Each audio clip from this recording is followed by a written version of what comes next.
संवाद के इस नए अंक में आप सभी का फिर से बहुत बहुत अभिनंदन, बहुत बहुत स्वागत। आप सभी इस बात को जानते हैं कि संवाद का ये कार्यक्रम कलाओं को समर्पित है, बल्कि मैं यह भी कहूँगा कि कलाओं के अंतर संबंधों का उजास लिए है हमारे ये कार्यक्रम संवाद। ये बात मैं इसलिए भी कह रहा हूँ कि कला का कोई ऐसा क्षेत्र नहीं है जिससे जुड़ी हस्ती को हम इसमें आमंत्रित नहीं करते हैं। आज हम जिस हस्ती से आपकी मुलाकात करवाने जा रहे हैं वह रंगकर्म, रंग निर्देशन के क्षेत्र में राजस्थान ही नहीं देश भर में विख्यात है। रंगकर्म को हमारे यहाँ चाक्षुष यज्ञ की संज्ञा दी गई है। चाक्षुष यज्ञ माने आंखों को सुहाने वाला यज्ञ। और आप सभी इस बात को जानते हैं कि रंगकर्म ही वह क्षेत्र रहा है जिसके जरिए आज सिनेमा इतना अधिक विकसित हुआ है। राजस्थान के रंगकर्म को नए आयाम देने के साथ ही रंगकर्म में आधुनिकी का विकास करने का काम किसी ने किया तो साबिर खान साहब ने किया है। साबिर खान साहब प्रख्यात रंगकर्मी है, प्रख्यात रंग निर्देशक है। राजस्थान संगीत नाटक अकादमी का अवार्ड आपको मिला हुआ है। इसके अलावा भी बहुत सारे सम्मान निरंतर आपको मिलते रहे और सबसे बड़ा सम्मान आपका यह है कि आपके जब नाटक मंचित होते हैं तो हजारों की संख्या में देखने लोग एकत्र होते हैं। और आज से नहीं बल्कि 50 साल की यात्रा पूरी कर चुके हैं साबिर खान रंगकर्म के क्षेत्र की, रंग निर्देशन के क्षेत्र की। साबिर खान साहब आपका बहुत बहुत स्वागत, बहुत बहुत अभिनंदन है इस संवाद के कार्यक्रम में। साबिर साहब, 50 साल की यात्रा आपको हो गई है रंगकर्म के क्षेत्र, लगभग जी। तो 50 साल की जो आपकी जो यात्रा रही है रंगकर्म के क्षेत्र की, रंग निर्देशन के क्षेत्र की, आपने वो दौर भी देखा है जब रंगकर्म के प्रति बहुत अधिक आकर्षण लोगों का हुआ करता था। वह दौर भी देखा है जब टूट पड़ते थे लोग नाटक देखने के लिए, और अब वह दौर भी है जब OTT और दूसरे जो सिनेमा माध्यम जो है उसके कारण रंगकर्म के प्रति लोगों का रुझान कम भी हुआ है। किस रूप में लेते हैं रंगकर्म की यात्रा को आप? देखिए, रंगमंच जो है वो रंगमंच आदमी का जब अस्तित्व शुरू होता है, रंगमंच की यात्रा भी वहीं से उसके साथ ही शुरू है। क्योंकि जो अभी आपने कहा कि ये एक विजुअल कला है, चाक्षुष कला है, ये जो लोगों को कम्युनिकेशन जो भी जितना भी होता है वो सारे फिजिकल मूवमेंट के, अगर भाषा नहीं है तो फिजिकल मूवमेंट के और एक्शन के साथ भी लोगों को बताया सकता है कि क्या हो रहा है जी, क्या बात है। तो जब भाषा नहीं थी आदमी के पास, जब कुछ नहीं था, तो यही स्किल था। तो इसी तरीके से तो ये जब से रंगमंच शुरू हुआ, वेस्टर्न रंगमंच की शुरुआत होती है ग्रीक क्लासिकल थिएटर से, जी जी, और भारतीय जो रंगमंच है उसकी शुरुआत होती है आपके नाट्य शास्त्र से जी। तो तब से अभी तक लगातार होता आ रहा है। और बीच में कई अवरोध आए, जैसे सिनेमा आ गया, तब भी ये चर्चाएं होती थी कि नहीं यार ये रंगमंच को नुकसान कर रहा है। लेकिन अल्टीमेटली कि जो एक ह्यूमंस के अंदर जो हमारे एक इनहेरेंट है कि उसके अंदर एक जो उसका सौंदर्य बोध है हमारा, जो उसकी संतुष्टि सिनेमा में नहीं होती है जी। वो आपको लाइव परफॉर्मेंस में होती है, वो सामने होती है। जब सामने आप सुन रहे हैं, गाना सुन रहे हैं, कलाकार गा रहा है, परफॉर्मेंस हो रही है, उसमें आपका एक एक्टिव पार्टिसिपेशन होता है दर्शक का। तो वो जो जैसे नाट्य शास्त्र में भी जो रस है वो दर्शकों के अंदर उसकी रस की अनुभूति होती है, वो सिर्फ रंगमंच के अंदर ही संभव है। इसलिए ये कला अभी तक जीवित है। इसके चाहे आपके, हाँ ये ज़रूर है कि थोड़ा बहुत फर्क पड़ता है, लेकिन ये ज़्यादातर विदेशों में और जहाँ थिएटर की स्ट्रॉन्ग जो जहाँ परंपराएं थी, जहाँ परंपरागत रंगमंच बड़ा स्ट्रॉन्ग था, वहाँ ये समस्याएं नहीं आई। और वहाँ लगभग आज भी परंपरागत जहाँ थिएटर रहा है वहाँ थिएटर जो है वो प्रोफेशनल है। आप महाराष्ट्र में देख लो, वहाँ पर लोग नाटक देखते हैं, वो टिकट खरीद कर नाटक देखते हैं। लेकिन हमारे नॉर्थ में थिएटर की कोई परंपरा नहीं रही। हमारी लोकनाट्य शैलियाँ थी। इसमें पारसी थिएटर का बड़ा दौर रहा नॉर्थ में भी जो है। हाँ, पारसी थिएटर का जो दौर था वो हमारे नॉर्थ में और पूरे इंडिया में था, लेकिन उसकी जो भाषा थी ना जी, और जो जिस तरीके का वो थिएटर हो रहा था वो स्वीकार्य नाटक था नॉर्थ में।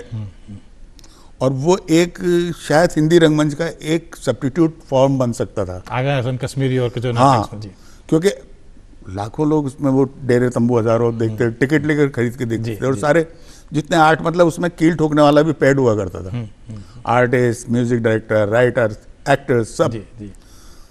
लेकिन वो न, क्योंकि जब सिनेमा की शुरुआत हुई तो सारे वो लोग शिफ्ट हो गए सिनेमा की तरफ। जी। अब वापस से थिएटर को अपना नए नए लोग आते गए, लेकिन पारसी थिएटर तो खत्म हो गया, लेकिन उसके बाद भी थिएटर जो है वो हमारा जीवित रहा, लोग प्रयास करते रहे। फिर मॉडर्न थिएटर आया, अंग्रेज आए तो वो शेक्सपियर को लेकर आए, शेक्सपियर के साथ आधुनिक रंगमंच की शुरुआत हुई कलकत्ता, बम्बई से और चेन्नई से। तो ये 3 जगह थी जहाँ से हमारा आधुनिक रंगमंच की भी शुरुआत होती है, और फिर वो फैला शुरुआत। तो लेकिन पूरे का पूरा जो रंगमंच है वो आज भी इसीलिए जीवित है कि कहीं ना कहीं किसी ना किसी फॉर्म में ये होता रहा। और ज़्यादातर जो रंगमंच अभी तक आज जीवित है, मेरा मानना ही है कि ये अमेचर्स जो ग्रुप्स हैं, अमेचर जो थिएटर आर्टिस्ट हैं, उनके मूवमेंट, अमेचर आंदोलन की वजह से जीवित है आज भी। अच्छा, एक बात बताइए साबिर खान जी, आपका रंगकर्म से इतना दीर्घ अनुभव रहा है, कैसे शुरुआत हुई रंगकर्म से, कैसे जुड़े आप रंगकर्म से? मैं ऐसे ही मैंने एक विज्ञापन देखा था, तो मैं पहले क्रिकेट खेलता था, फिर क्रिकेट वो मुझे एस्थमेटिक प्रॉब्लम थी तो मैंने छोड़ दी। तो अखबार में विज्ञापन पड़ा था, रंगमंच की एक वर्कशॉप लग रही थी आपके रविंद्र मंच पर जी, तो वर्कशॉप ज्वाइन कर ली उसमें।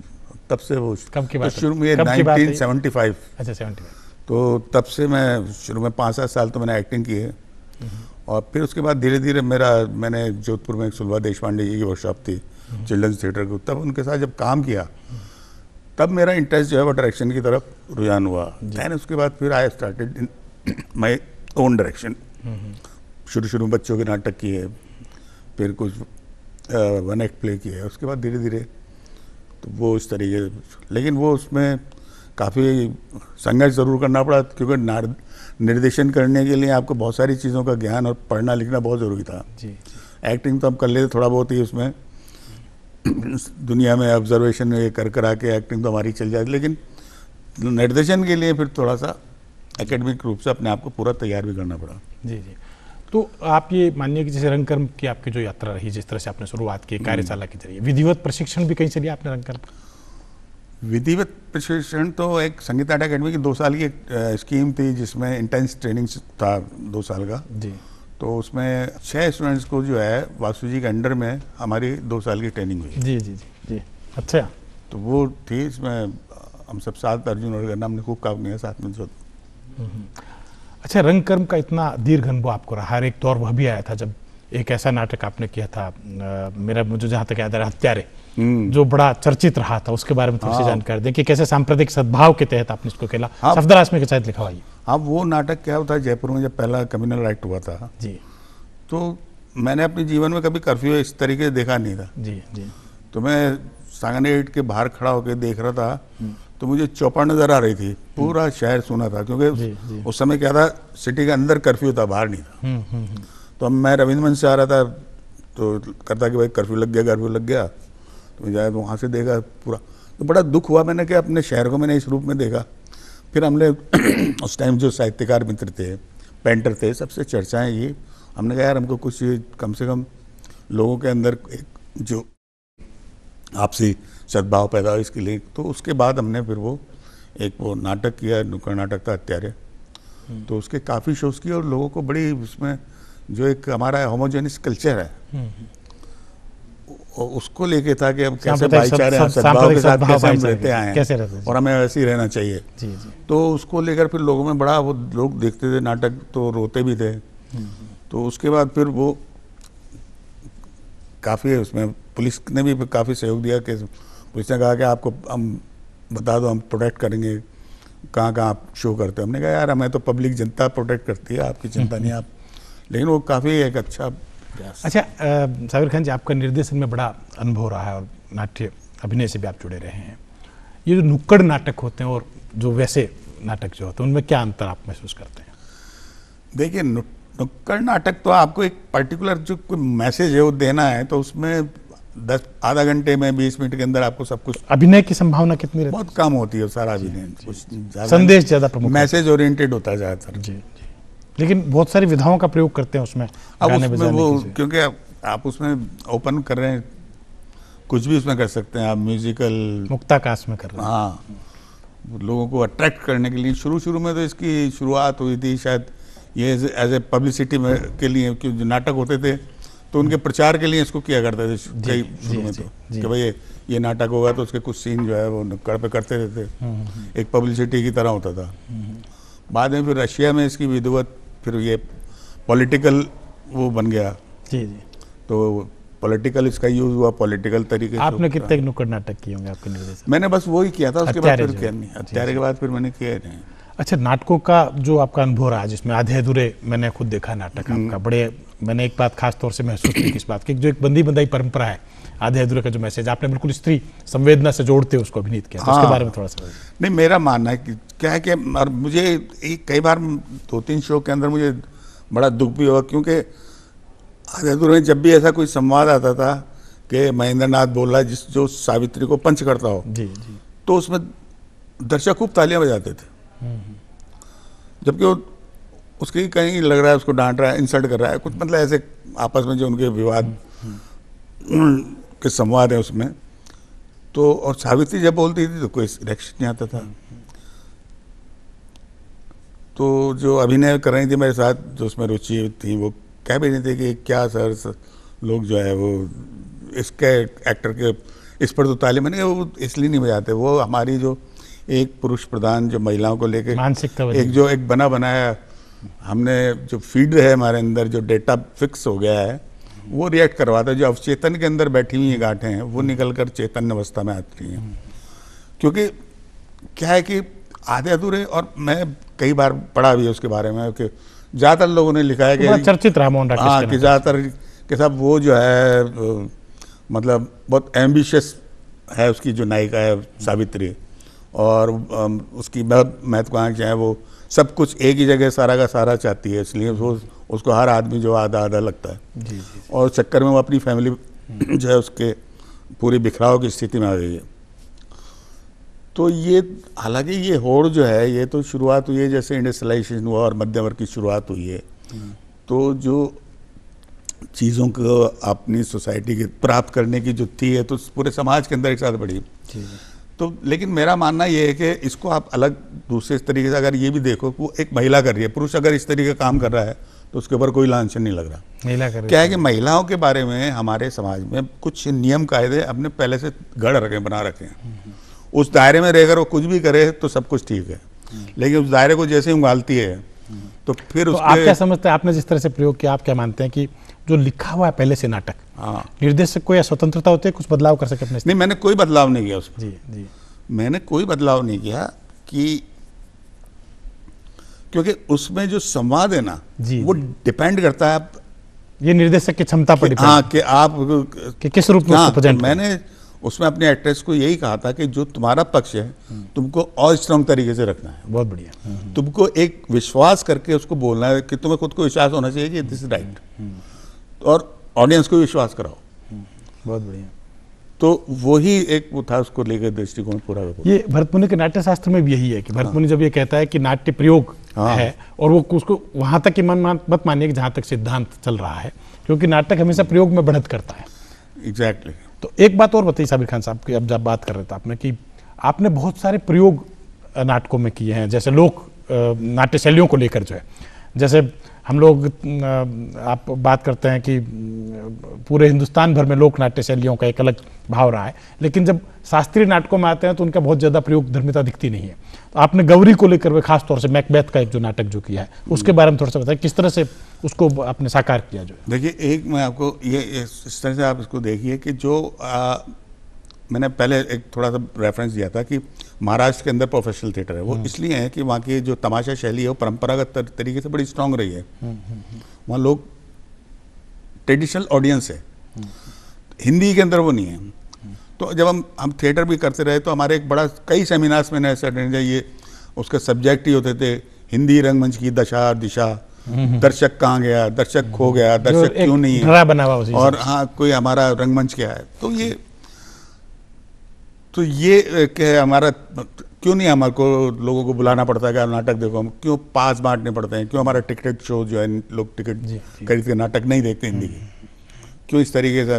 तो ये काफ़ी तब जाके मेरे को एक रियलाइज़ हुआ कि ये जब महाराष्ट्र में लोग टिकट खरीद, बंगाल में देख सकते हैं, तो यहाँ क्यों? क्योंकि उन्होंने क्या है कि उन्होंने अपने फॉर्म्स और अपने कल्चर को प्रोटेक्ट रखा, और जो कंटेम्परेरी थिएटर को था उसको उसके साथ जोड़ा टेक्स्ट को कंटेम्परेरी करते गए।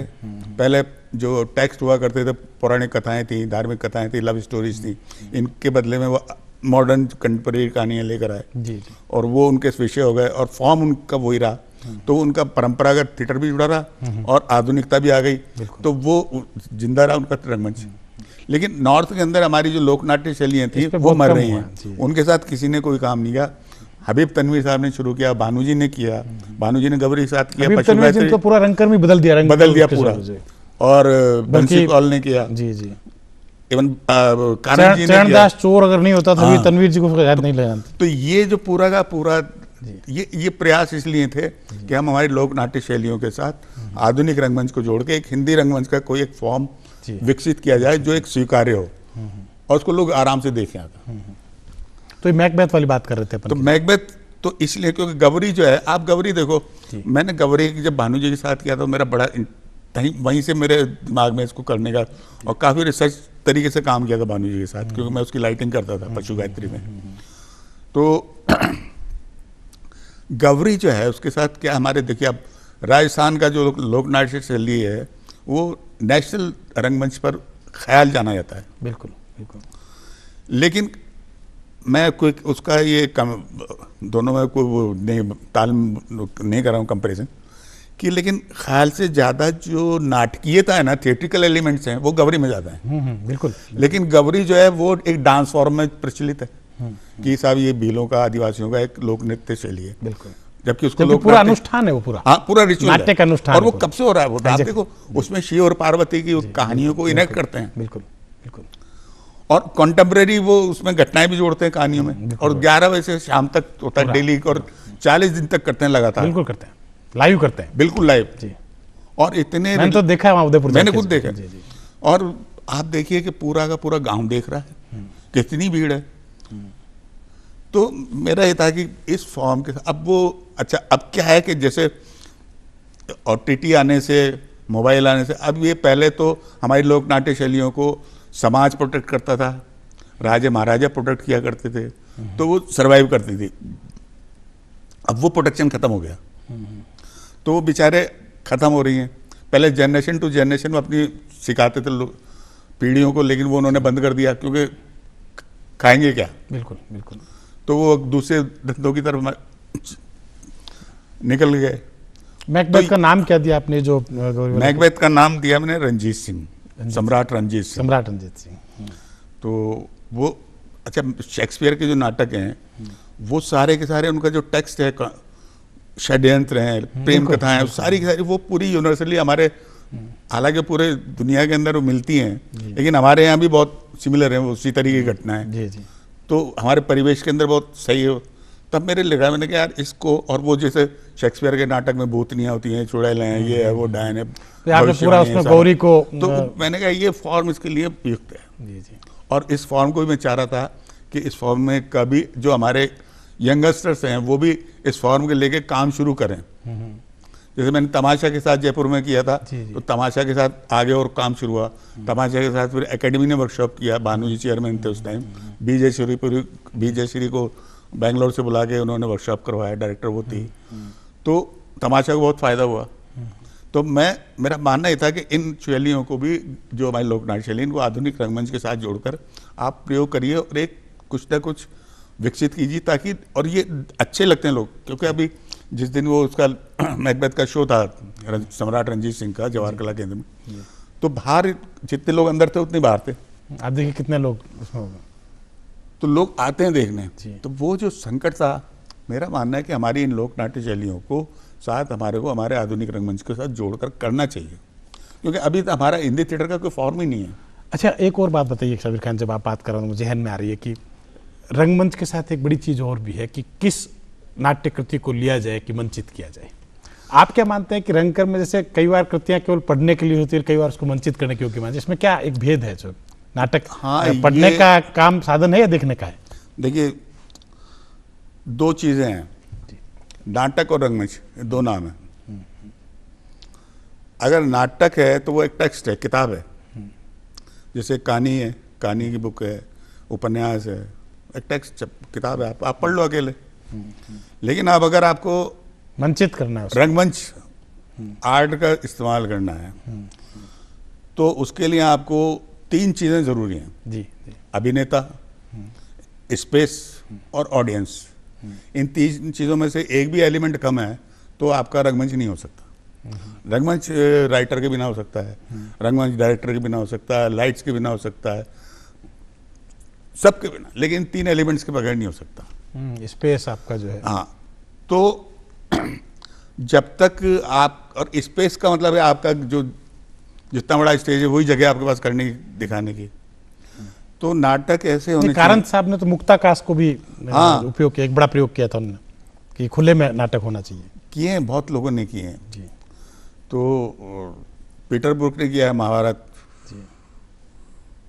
वो भी खुले में किया बस। तो रंगमंच जो है ना, उसमें तो आपके जितनी भी हमारी 7-8 दूसरी कलाएं वो भी उसके साथ इंटरेक्ट करती हैं। कलाओं का अंतर संबंध है वो अब क्या है कि एक दुखद स्थिति है कि रंगमंच और नाटक को दोनों को एक मिला लिया, जबकि दोनों अलग है। मेरा मानना यह है कि दोनों अलग है। रंगमंच अपने आप में एक फॉर्म है, नाट्य लेखन एक अपने आप में अलग साहित्य की विधा है। क्योंकि आप नाटक लिख लो, फिर नाटक लिखने का फायदा क्या है अगर वो मंचित नहीं हो रहा तो। आपका साथ तो चूंकि निर्देशक है तो ये भी कोई ऐसा अनुभव रहा है कि कहानी आपको बहुत पसंद है और उस पर आपने नाटक खेला? हाँ, कहानियों को भी आप ड्रामाटाइज करके कर लीजिए। निर्देशक के रूप में क्या पाते हैं आपकी कहानी को, कैसे किस रूप में, क्या आधार रहे कहानी का कि नाटक के रूप में ज्यादा? देखिए, कहानियां जो है ना, कहानी और उपन्यास, इनमें आप उसमें पढ़ोगे ना तो उसमें ड्रामेटिक एलिमेंट आपको ज्यादा मिलते हैं बनिस्बत लिखे लिखाए नाटक। अच्छा। हाँ, आप देखिए मन्नू भंडारी का महाभोज है। हाँ, भोज बिल्कुल है, वो ड्रामा उसका ड्रामाटाइज करके उसको किया, सबसे ज्यादा चर्चित। पंडित आनंद कुमार का बेगम कतकिया है, सबसे ज्यादा चर्चित नाटक, सबसे ज्यादा ड्रामेटिक, क्योंकि उसमें जो राइटर जब लिखता है ना, आप नाटक जब लिखते हैं ना तो उसमें वो राइटर अपनी तरफ से डायरेक्शन नोट भी डाल देता है कि वो इधर गया, वो उधर आया। ऐसा होता नहीं है। निर्देशक कहाँ कर रहा है, किस जगह कर रहा है, कौन सा एक्टर है, और क्या है, एक आप पॉज भी लेते हो, साइलेंस में भी जा रहे हो, तो उसका भी एक मीनिंग हो जाता है फिर। जी जी। वो भी एक प्रभाव डालता है। आप डायलॉग मत बोलिए, एक साइलेंस में जाइए, किसी चीज़ को रोक कर, तो वो एक टेंशन क्रिएट करेगा, एक मतलब क्रिएट करेगा। तो वो जो सब टेक्स्ट होता है वो आप रंगमंच में दिखा सकते हैं। जी जी। पर लेखन में नाटककार उसमें वो भी लिख देते हैं अपने निर्देशक, वो होता नहीं है।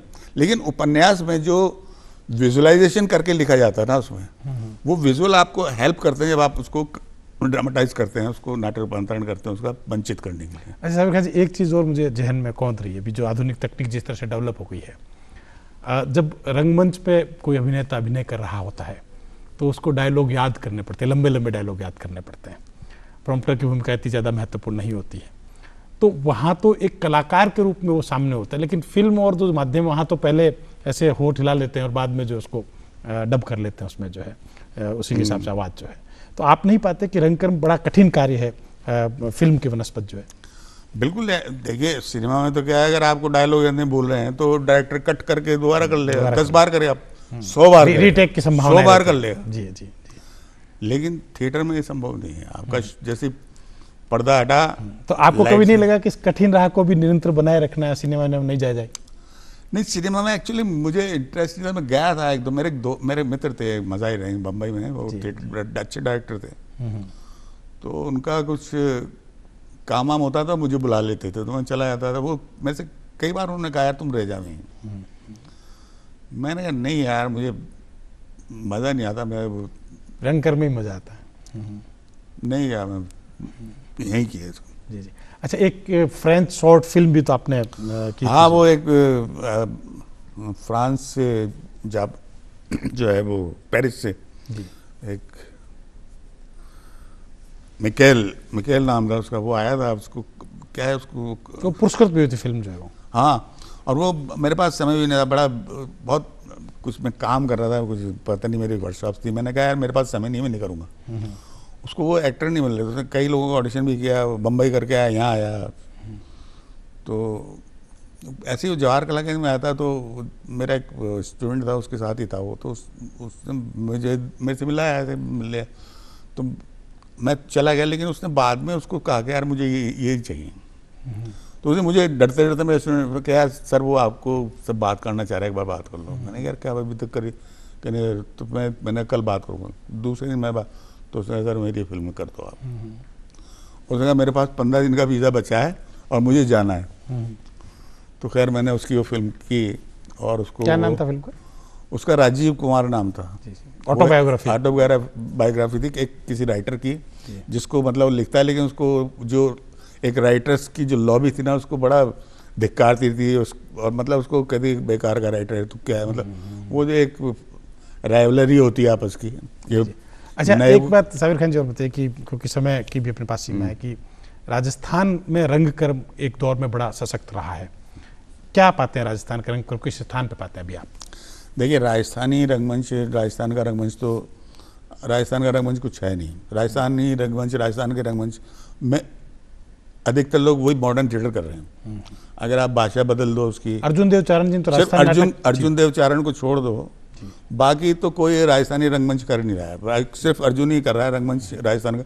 बाकी तो आप हिंदी के नाटकों को आप राजस्थानी में ट्रांसलेट कर दो, उसकी कोई बहुत ज़्यादा वो नहीं। तो वो नहीं, हमारी जो ज़मीन से, जो हमारे कल्चर से जो चीज़ें निकल रही हैं, वो हमारी लैंग्वेज है, हमारा नृत्य है, हमारे गीत हैं, हमारे सारा का सारा जो है ना, उसमें से हमारा राजस्थान का रंगमंच निकल सकता था, जिसके पर काम हुआ नहीं, होना चाहिए, सिर्फ होना चाहिए। और वो अर्जुन ही ने किया, और बाकी तो सारे शहरों में मॉडर्न थिएटर हो रहा है। अच्छा, एक और लास्ट क्वेश्चन मैं आपसे पूछना चाहूँगा कि रंगकर्म के क्षेत्र में जो युवा पीढ़ी आना चाहती है, उनको क्या कहना चाहेंगे? देखिए रंगमंच के क्षेत्र में एक सबसे बड़ी समस्या ये है ना कि 90% युवा पीढ़ी तो अभी सिनेमा के अट्रैक्शन से आ रही है जी। उनको कहीं सिनेमा में करना है, और एक कारण ये भी है कि ख़ासतौर से हिंदी बेल्ट की, कि आजीविका क्या करें, करते करते उम्र निकल जाती है, 30-40 की हो जाती है। पेरेंट्स को भी उम्मीद होती है कि बच्चा बिगड़ रहा है, कुछ कमा नहीं रहा, क्या करें, लाइफ का पूरा करियर, तो इसलिए वो सिनेमा उधर भी जाते हैं। तो करेंगे, करना चाहिए। तो लेकिन क्या है कि कुछ निरंतरता, अगर वो रंगमंच को करें, हम टिके हैं, तो शायद इसमें भी संभावना है, ऐसी बात नहीं है। क्योंकि अभी सरकारें भी काफ़ी सपोर्ट कर रही हैं, काफ़ी मैंने सेंट्रल गवर्नमेंट भी, मिनिस्ट्री भी जो है काफ़ी ग्रांट्स वगैरह दे देती है, स्टेट गवर्नमेंट भी देती है।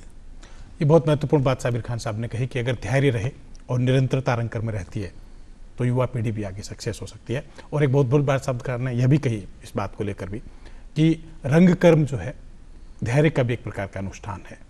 साबिर खान साहब ने निरंतर नाटकों का मंचन करवाया भी है और खुद अभिनय भी किया है। विशेष बात यह भी रही है कि रंगकर्म की जो तकनीक है, पार्श्व की जो तकनीक है, उससे भी आपका गहरा लगाव रहा है। बहुत सारी बातें और भी हम लोग करना चाहते हैं, लेकिन समय की सीमा है। फिर किसी मुकाम पर फिर साबिर खान आपसे मुलाकात करेंगे। तब तक हम लोगों को आगे दीजिए। बहुत बहुत आभार। क्या बात है।